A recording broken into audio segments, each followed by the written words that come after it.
my name is Abhinav Raj and this is my second session over the SIP. As in my first session, I have given the introduction on the IMS. What was the IMS and why it was used? I have described in the first session. Later session, I am going to describe on this two mainly protocols. That is, one is SIP and another is RTP protocol. So let's see what is SIP first. You can see here what is SIP. This is session initiated protocol. SIP is session initiated protocol. What is this? Let's see here what is written here. SIP is an application protocol that is used for the establishment, modifying and terminating multimedia session in an IP network. My dear friends, this is the protocol by which we can use the establishment, modifying and terminating in the multimedia sessions over the IP networks. So this is the basic definition of the SIP. What is this? As you can see here, while we have introducing the SIP, there was some goals in their mind. What are the goals? Why it is used? We can see here. First of all, with the help of the SIP, any reliable and unreliable protocols can be transported. That means reliable means this is the HTTP and the TCP, and unreliable means UDP protocols. So by the using of this protocol, we can transport on under the any reliable and unreliable protocols for this. So you can see the first goal of this. Transport protocols able to run over the reliable and unreliable protocols. Second goal is request routing direction, that is performance, and proxy routed, that is of control. So SIP is having a control functions. SIP it is mainly used for the signaling, as I discussed in the first session. And now the third goal is the separation of the signaling and media description. What does it mean? If we talk about the invite message, which is a part of the SIP, then we have an SCP and SIP part as well as SDP parts. SDP part is mainly consists of the media part, that is the session description media parts. So this, with the help of this session initiated protocols, we are able to separation of the signaling and media description. These are the three mainly goals which is kept in mind while introducing the SIP. So I am just about to do aware about this SIP. Now you can see the SIP call flow. What is the mainly SIP call flows and what are the messages used in between the SIPs? So you can see if a subscriber A and B, for the simple calls, you can see whatever the message is going to be transaction in between this A and B. So first of all, from A, invite message is going to the B. Now, in correspondence of the invite message, B sends the 100 trying acknowledgement to this A. This is similar to the ISAP messages where we have seen that there is a IM message and a SAM message. So this is similar that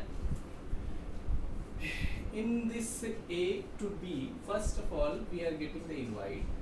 After that, from B it's getting 100 trying. Now post that we see that there is a 183 session progress. What is this? This is the signaling establishment progressing. So if the session progressing is gone to the A to B, then B send the PRAC acknowledgement, that is the provisioning acknowledgement, to A. This confirms that the signaling is going to be established. Post that we are getting the 200 OK also for the signaling parts. So I won't mention here, but for after PRAC we are getting the 200 OK also. So post that the ringing phase completed, that is 180 ringing completed from between the A and B, as you can see here. Thereafter 200 OK comes from the B to A, that the 180 ringing is established. Now acknowledgement sent by the A that now the conversation is going to be started. So post that a media session established in between the A and B, as you can see there. For media part, I have discussed earlier in the first session that was the purely responsible for the RTP protocols. So here you can see that for the media, I have written there the RTP. What is RTP? I will come later on there. I have written there.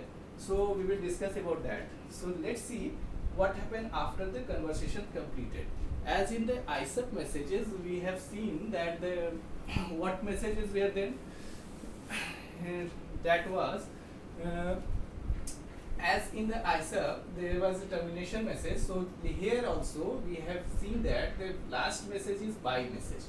Bye message come from the A to B. Whenever the B ends the call or A ends the call, then that message will come from their ends. So bye message, and after that the 200 OK will come. That is the acknowledgement message. So we can see that for every message we are going to give have a acknowledgement for that. That's why the SIP is going to be used, and SIP is mainly carrying the TCP protocols, that is the reliable protocols for oftenly. So this is the SIP initiated protocols theory which I have described here briefly.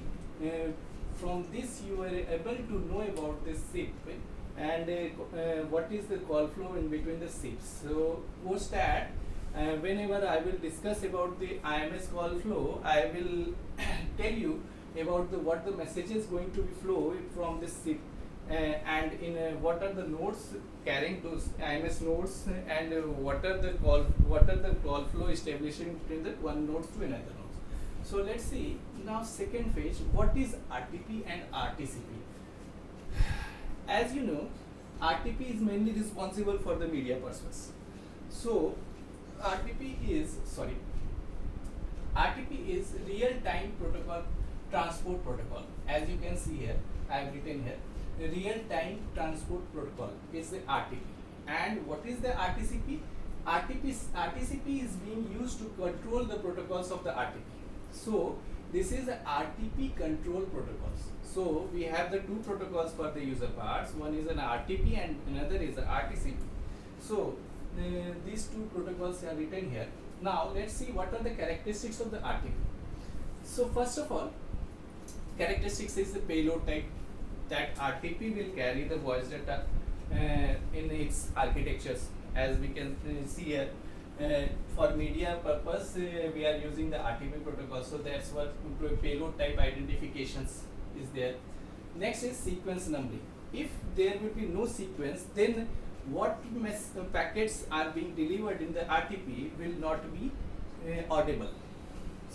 Means if we are not sending the packets in the sequence wise, then the audio version which we want to able to listen at the another end will not be appropriate. Third, there will be timestamp. What is timestamping? Timestamping means this allows the synchronization and the jitter calculation. As we know that in the telecommunications, for every network we need the clock synchronizations. So for a media purpose, RTP needs the synchronization parts. Last, deliver monitoring means it's deliver the monitoring purposes phases.